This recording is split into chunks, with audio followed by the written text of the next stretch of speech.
I walked into our house and knew something was wrong. Not just the silence, not just the half-empty closet or the lingering cologne in the hallway. No, it was the space on the mantel. The one where my grandmother's urn had always been. It was gone. My heart didn't break all at once. It cracked in layers. There was a handwritten note on the kitchen counter, folded neatly next to his favorite mug. "I've found someone better. I'm taking my half, including your grandmother's inheritance. Don't call. My lawyer will be in touch." No apology, no explanation. Just an exit strategy. Perfectly executed. My name is Natalie Green. I'm 39, CEO of a mid-sized biotech firm in Seattle. I've spent the last 12 years building my company from scratch. And I just spent the last 8 years loving a man who robbed me blind and walked away with my past, my money, and the last memory I had of the woman who raised me. He didn't just leave me. He planned this. The accounts? Drained. The safe? Open. Even the car title and my name vanished. And Lily, his assistant, the one I hired for him 2 years ago. They moved in together. The note said so. Casually. Like it was nothing. How do you even begin to understand betrayal like that? When someone you trusted with your home, your heart, and your future decides you were never more than a stepping stone? I wanted to scream, but all I did was stare. Until something in me shifted. Not sadness. Not rage. Something colder. And that's when I remembered. He never had the code to my private safe. That's when I knew he didn't take everything.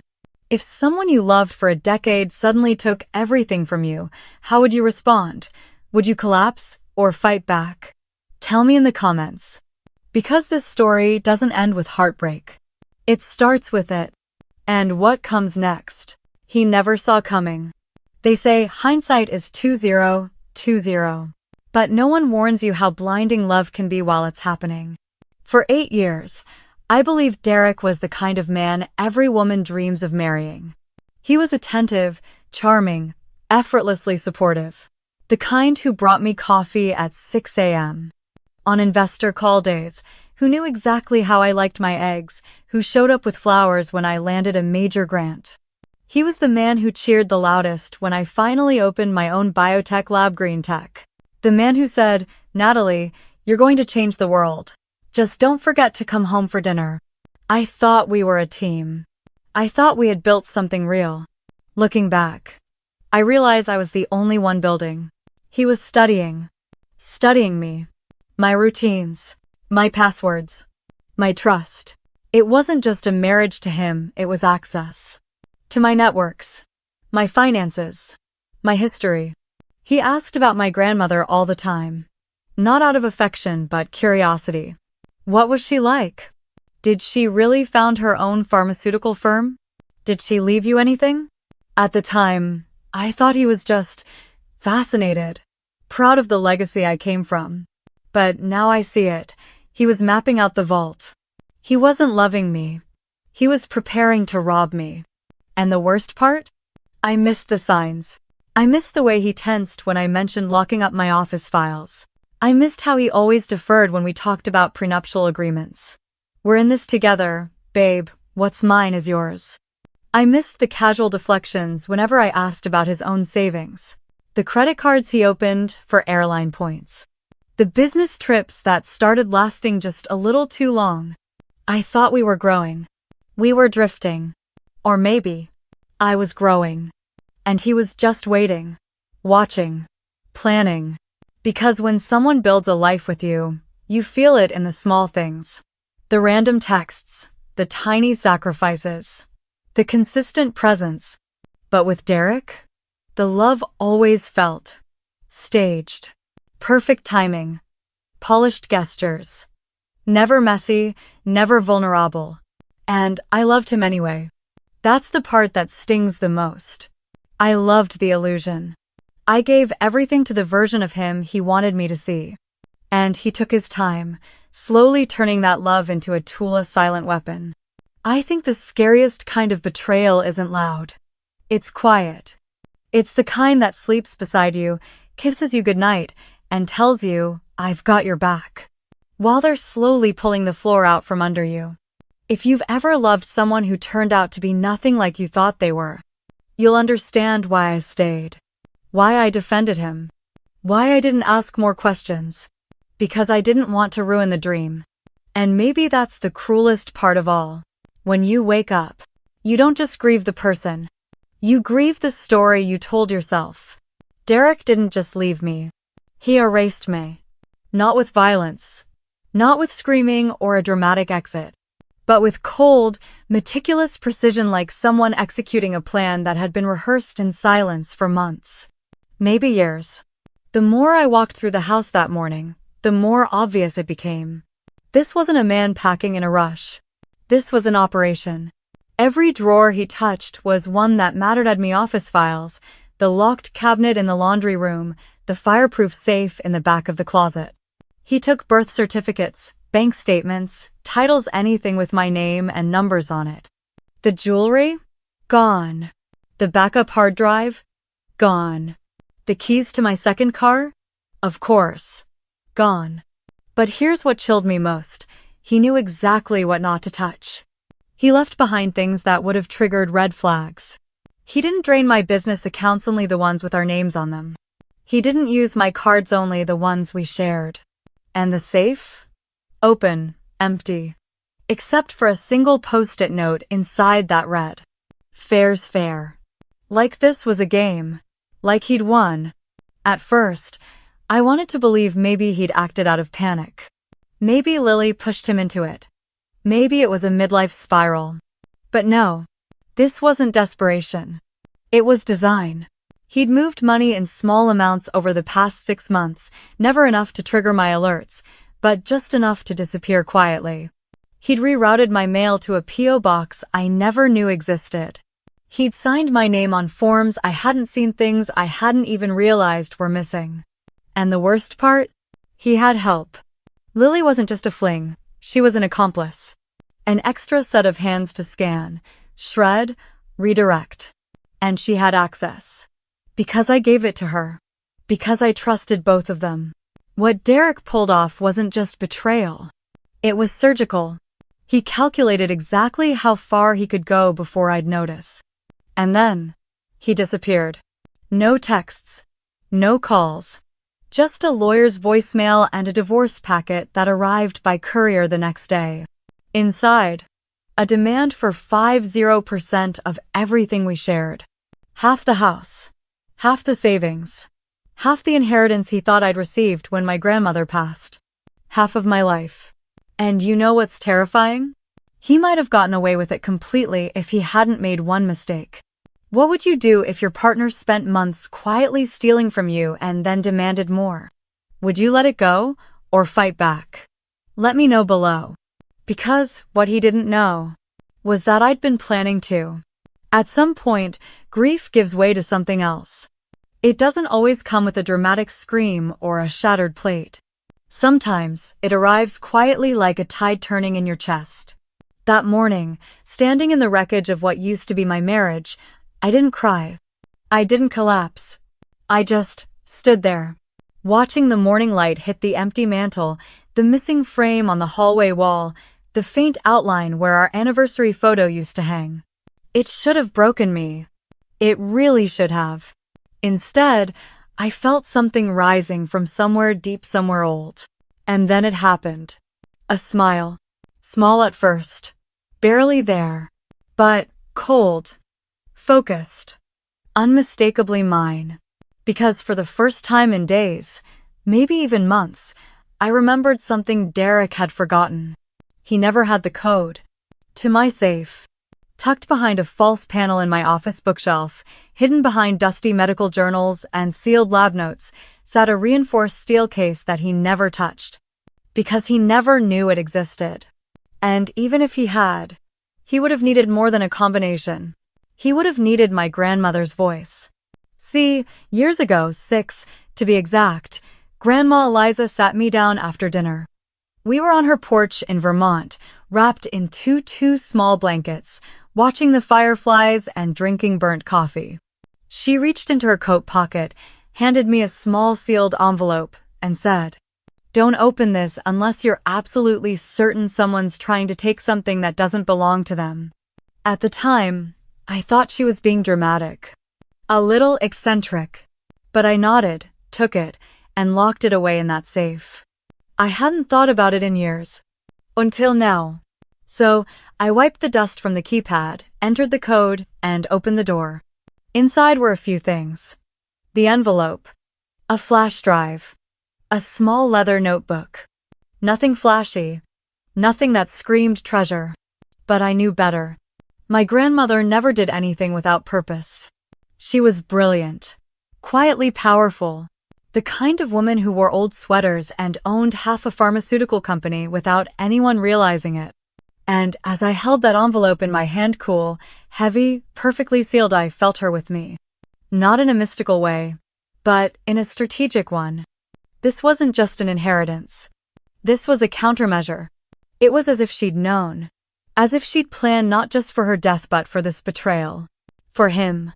And somehow, in that moment, I didn't feel powerless anymore. I felt prepared. Because if there's one thing Grandma Eliza taught me, it's this. Never let anyone think they've won just because they got loud first. The envelope felt heavier than it should have. Maybe it was the seal pressed tight with my grandmother's personal signet. Maybe it was the silence around me, the air holding its breath like it, too, understood what was about to change. I took a deep breath and broke it open. Inside were 3 items. A folded letter, a packet of documents, and a slim stack of papers that looked at first glance like old stock certificates. But it was the handwriting on the letter that stopped me cold. Elegant. Precise. Undeniably hers. I unfolded it, and for a moment, I could hear her voice. "My dearest Natalie, if you're reading this, it means your instincts were right and someone has tried to take what you've built. What we've built." I blinked hard, swallowed, and kept reading. "I've watched you grow into the kind of woman I only dreamed of being when I was your age. You've built your company from the ground up, and you've done it without cutting corners, without compromising your values, and perhaps most impressively without waiting for permission." I sat down, slowly. You probably remember the public will that was read after I passed. That version, the one the lawyers shared with the rest of the family, was a decoy. A safety net. A test. I needed to know who would scramble for crumbs and who would stand in their own light. That's when the truth unfolded, line by line. Eliza hadn't sold her controlling stake in Diavra Holdings when she retired, as everyone assumed. She had quietly maintained 70% ownership, using a web of blind trusts and private holding firms. And now, all of it belonged to me. The letter laid it out in unmistakable terms.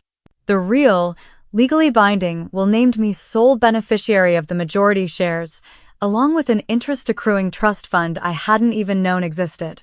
The valuation? Well into 8 figures. I sat frozen, the weight of it settling in. Not just the money. The meaning. She hadn't just left me assets. She'd built me a fortress. A shield. A legacy. She'd seen something I didn't even see in myself, not fully. And she'd done all of it in silence, knowing the world might try to reduce me to someone's wife, someone's background character, someone too nice to fight. But she knew better. She trained me better. And suddenly, all of Derek's posturing, his demand for half, his smug little note in the empty safe, it all collapsed under the weight of how wrong he had been. He thought I was vulnerable. What he didn't know was that I'd been armed for this fight long before he ever showed up. Have you ever discovered someone's true character only after they thought they got away with everything? Would you stay silent or show them who you really are? Share your story below. I folded the letter, my fingers steady now. For the first time in days, I didn't feel broken. I felt aligned. Like every lie he told was just another step pushing me toward the truth I was meant to uncover. And now that I knew, I wasn't going to waste it. Catherine Ellis didn't say much when she walked into my kitchen, but her eyes sharp, tired, used to sorting through messes like this, landed on the envelope and the stack of documents I'd pulled from the safe. She set down her leather briefcase, pushed her glasses up, and simply asked, "How bad is it?" I slid the papers across the table. "Depends on your definition of bad." She read in silence for several minutes. The ticking of the wall clock was the only sound between us. I watched the expressions shift across her face, a neutral at first, then tight concentration, then something that looked dangerously close to disbelief. Then, a slow, knowing smile.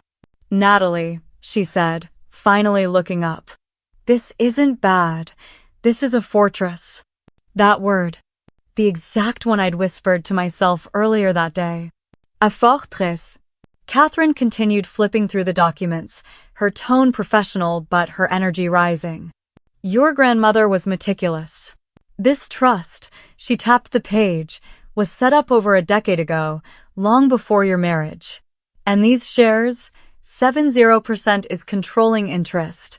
You're not just an heir. You're the majority owner of a company valued well above $25 million. I sat across from her, arms folded, trying to absorb the weight of what she was saying. It still didn't feel real, but it was starting to feel possible. "What does that mean for Derek?" I asked. She gave me a look that was part pity, part fire. "It means Derek walked out with a handful of pennies, thinking he stole gold." I couldn't help it. I laughed. The kind of laugh that's sharp around the edges, not because it's funny, but because it's so absurd, it loops back into comedy. She leaned forward. "Listen carefully. North Carolina is an equitable distribution state. That means we divide marital property fairly, not equally.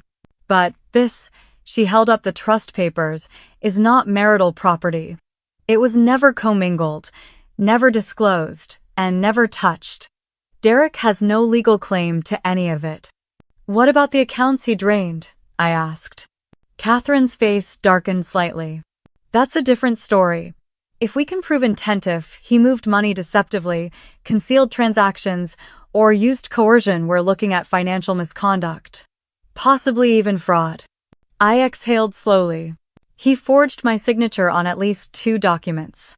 I found the originals." Her brows lifted. "Good. That's leverage. We'll gather every record, every transaction. But first we protect this." She gestured to the trust and the ownership documents. "This isn't just your inheritance, it's your shield. You don't use it to retaliate. You use it to stand still while the world spins around you." I nodded. I wasn't interested in revenge, not yet. I was interested in stability, in clarity, in power that didn't have to be loud to be felt. Catherine began organizing the documents into folders, labeling each with sticky tabs and neat, practiced handwriting. Her movements were calm, clinical, confident. And for the first time since Derek walked out, I didn't feel like I was surviving something. I felt like I was preparing for something. Something bigger. Something more than just reclaiming what I'd lost. Because now, I had something to protect. And I wasn't about to let anyone get close enough to try again. It started with a hunch. Not a full-blown suspicion. Just that quiet voice in the back of your mind, the one that whispers, something doesn't add up. I was in my office, trying to focus on quarterly projections for green tech, but my eyes kept drifting back to the corner of my desktop where my home security app sat. I hadn't checked it since the day Derek left. I'd been too overwhelmed, too focused on legal strategy and emotional cleanup. But that morning, I opened the app and scrolled back. The cameras were motion-triggered, and the archive stretched back several weeks. I clicked through the thumbnails one by one. Tuesday. Nothing. Wednesday. A delivery guy, a neighbor walking their dog. Thursday. Pause. 2:14 p.m. The thumbnail showed someone stepping through my front door. A man. I tapped into the clip, heart rate already climbing. There he was. Derek. And he wasn't alone. Following behind him, wearing a tight gray blazer and carrying a structured handbag, was Lily. Her face clear as day. Her posture casual, like she belonged there. My blood ran cold. He brought her to my house. Our house. While I was at work. While he was still pretending everything was fine.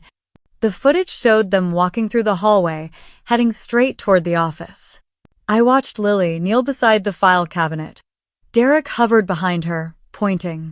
Then they moved to the bedroom. She opened my dresser drawers. He rifled through my jewelry box. They weren't just there, they were searching. Coordinated. Systematic. I sat frozen, gripping the edge of my desk. This wasn't an affair. It wasn't a messy emotional exit. It was a theft. A quiet, deliberate break-in, done under the assumption that I'd never notice because I was too trusting, or too busy, or too blind. But the cameras didn't lie. The date stamp? 1 week before he left. That's how far back it went. Maybe longer. I clicked to the next day. More footage. They returned. Derek used his key, but that didn't change what it was. He brought someone into my private space, without my knowledge, without my consent, and let her pick through my life like it was a clearance sale. I forwarded the clips to Catherine within minutes. Her reply came back 5 words long. This changes everything. Save everything. I backed up the files. Twice. And then I sat there, replaying the moment Lily opened my nightstand drawer and smiled. Like she'd won something. Like she belonged in a room that never had her name on it. That was the moment I stopped thinking of her as a mistake or a temptation. That was the moment I saw her clearly for what she was. An active participant. A woman who walked into someone else's life, not to love but to loot. Whatever Derek had promised her, whatever lies he told, I didn't care anymore. Because I wasn't looking for apologies. I was collecting proof. And the camera had just handed me the first nail in the coffin. The call came late in the afternoon. I had just finished uploading the surveillance footage for Catherine when my assistant poked her head into my office. Natalie? There's a Mr. Whitaker on line 1. Says he's with Thornfield Capital. Said it's urgent. Something about Derek? I froze. Thornfield. Derek's firm. He hadn't worked there long, just under a year. He used to brag about being the youngest portfolio strategist in the building. Fast-tracked, he called it. Trusted with high-value clients. And Evan. I picked up the phone slowly. Hello, this is Natalie. The voice on the other end was tight. Formal. But not angry. More anxious. Miss Green, I'm Robert Whitaker, senior partner here at Thornfield. I apologize for calling you directly, but I believe you're the emergency contact listed for Derek Monroe. Yes, I said carefully. At least I was. There was a pause. Then a quiet breath.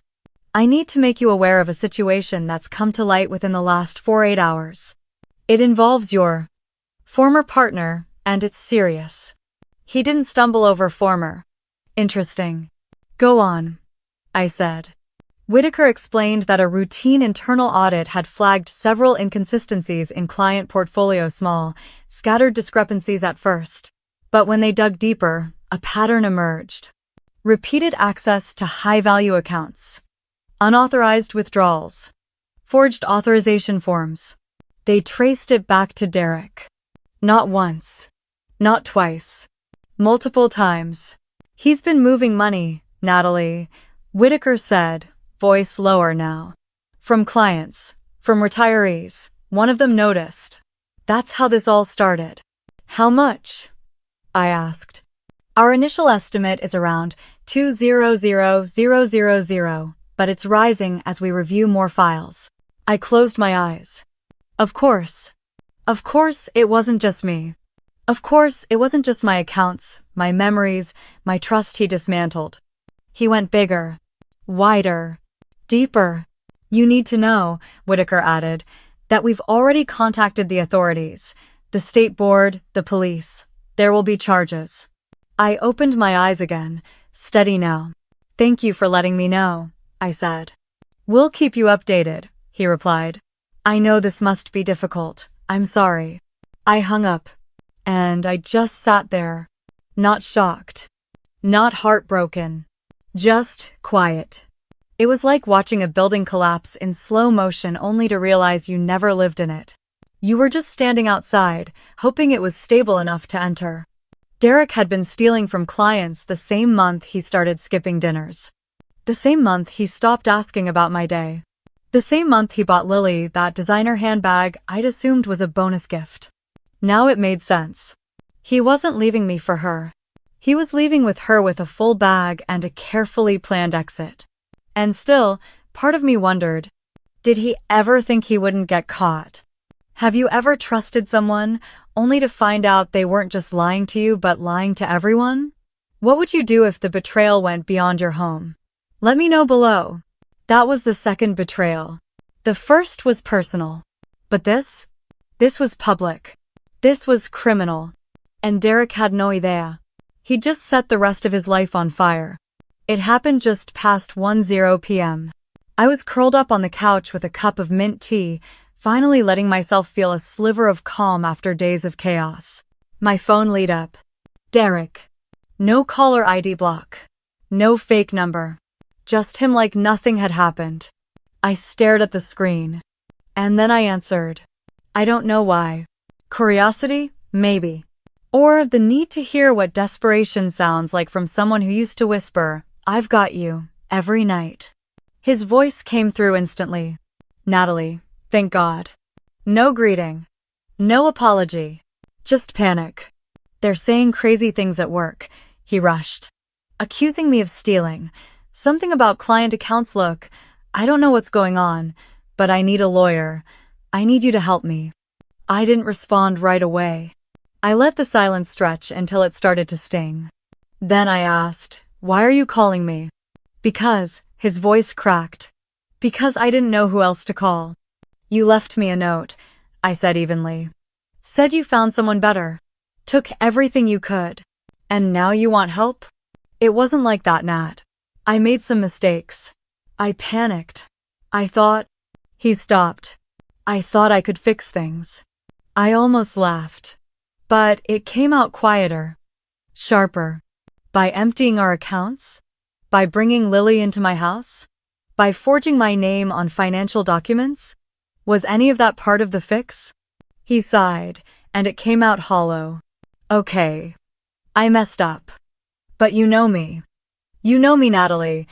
I didn't mean to hurt you. I was just trying to build a future. How's no? I sat there, staring at the moonlight spilling through the window. And, for a moment, I remembered the version of him that made pancakes on Sundays. The one who learned my coffee order by heart. The one I believed in.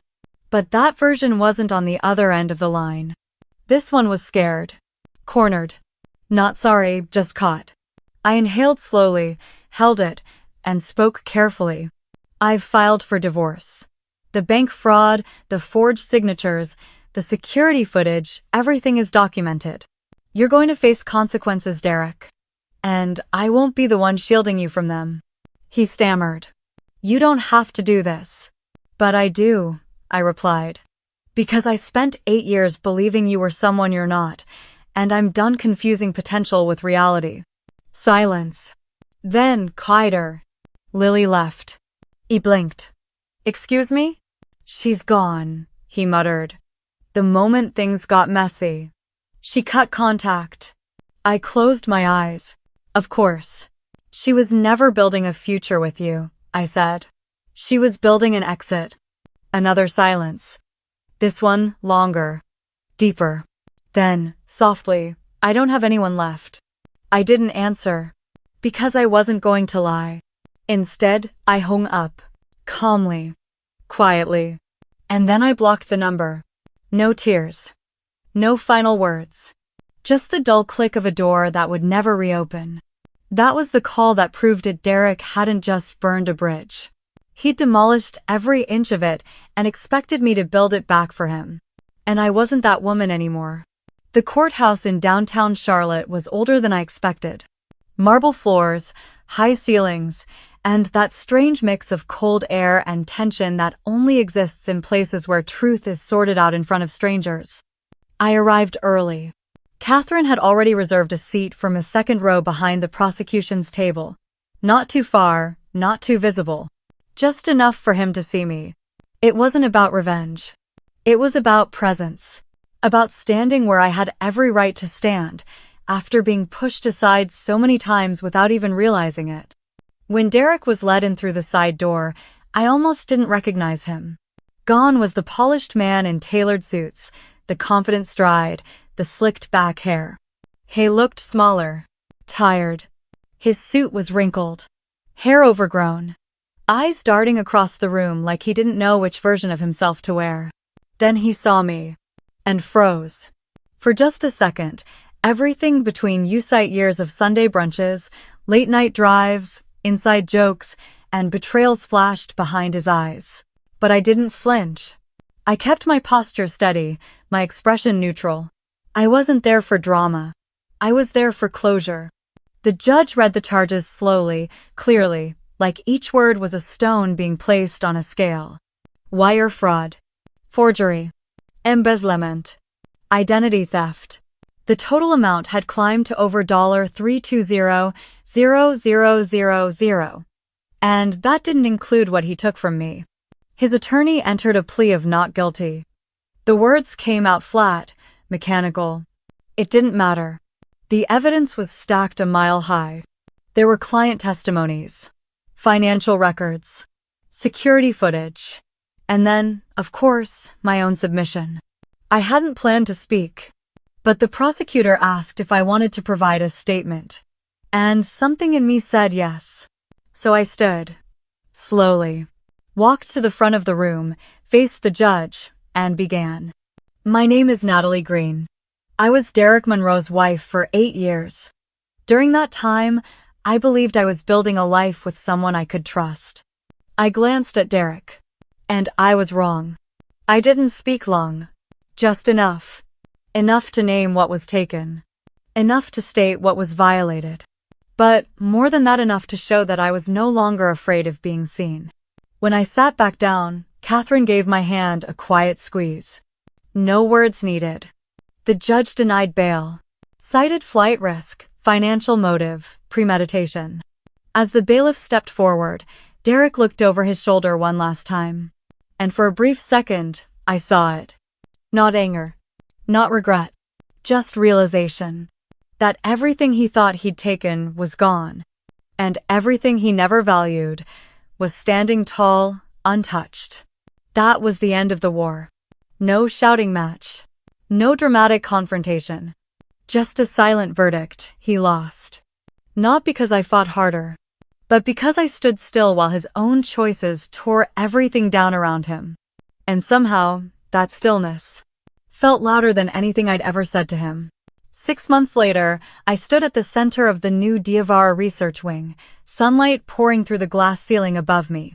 It smelled faintly of fresh paint, coffee, and whiteboard marker signs of life, of movement, of minds at work.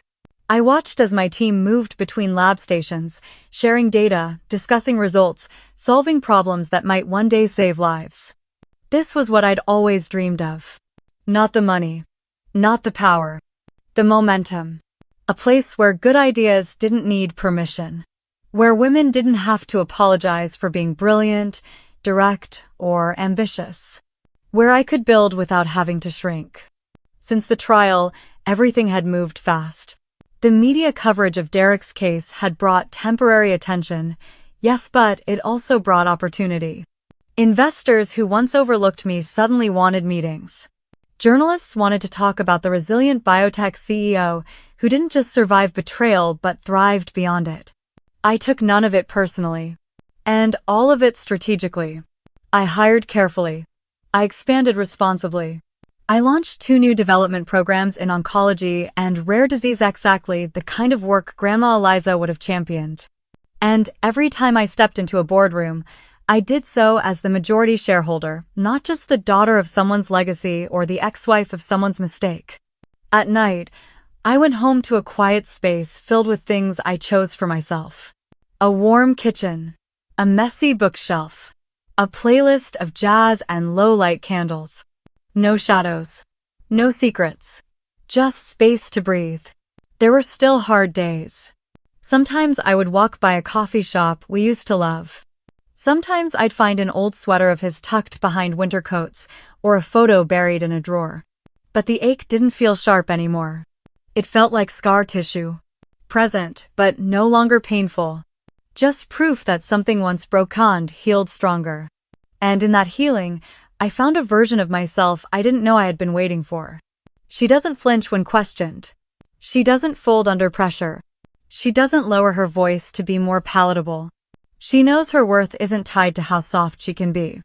It's in how clearly she sees now. How unafraid she is to begin again on her own terms. That version of me? She's not rising. She's already standing. And what I've built in the ashes of someone else's betrayal is not just a comeback. It's a recalibration. A declaration that no matter how carefully someone tries to erase you, if you know who you are, you don't just survive. You ascend. The last time I opened my grandmother's letter, it wasn't to study the legal details or verify the trust structure. It was just to hear her voice again. I sat in the sunlit corner of my living room, her handwriting unfolding gently in my lap, as familiar now as a lullaby. Natalie, I didn't leave you money to protect you from the world. I left you tools to remind you what you're capable of when the world tries to forget who you are. That line stayed with me. Because when people talked about what I inherited, they meant the shares, the trust, the title. But none of those things are what saved me. It wasn't the millions in stock. It wasn't the ownership papers tucked in a folder. It was the belief, passed down quietly from a woman who carved her name into a field that tried to shut her out. It was the quiet legacy of a mind that refused to shrink to fit a man's comfort. Of a woman who made room for herself when no one else would. That was the real inheritance. And I carry it now not just in bank accounts, but in every decision I make. Every deal I sign. Every young woman I mentor at Diavara who thinks, for a moment, she might be too much, too ambitious, too bold. Because I used to think that too. I used to believe love meant shrinking a little to stay palatable. That success needed soft edges to survive a marriage. That being powerful and being loved were things I had to choose between. Not anymore. I still remember the night I looked at myself in. The mirror really looked. My reflection didn't seem broken. She looked sharp. Not angry. Not hardened. Just aware. Of what she'd lost. Of what she'd kept. And of what she'd never again hand over freely. Derek taught me about betrayal. But my grandmother? She taught me about boundaries. And more than that, she showed me how to rise without begging anyone to watch. The irony is, Derek believed he could steal something permanent. But real value doesn't live in jewelry boxes or shared bank accounts. It lives in identity. In clarity. In the quiet knowledge that no one defines your worth but you. What's the greatest thing someone ever gave you besides money or gifts? A lesson? A belief? A strength you didn't know you had? Share it below. You never know who might need to hear it. So, yes, my name is Natalie Green. I've been lied to, stolen from, underestimated, and left behind. But none of that defines me. What defines me is what I did next. What I chose to build. What I chose to become. And in the end, I've learned that the best kind of revenge is no longer needing one, just becoming someone who never settles again.